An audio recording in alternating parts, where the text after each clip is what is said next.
আসসালামু আলাইকুম। আজকের দিনটা খুব সুন্দর, আবহাওয়া অনেক ভালো। এই হাঁসগুলি আমি গত 2 সপ্তাহ আগে দেখছি। এরা ছোট, একেবারে ছোট। মা আছে, বাবা আছে, আর বাচ্চা আছে। এদের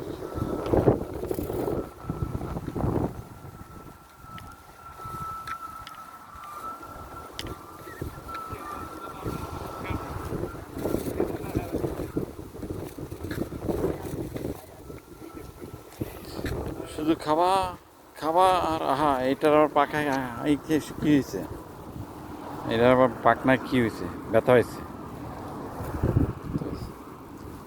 ব্যথা হয়েছে।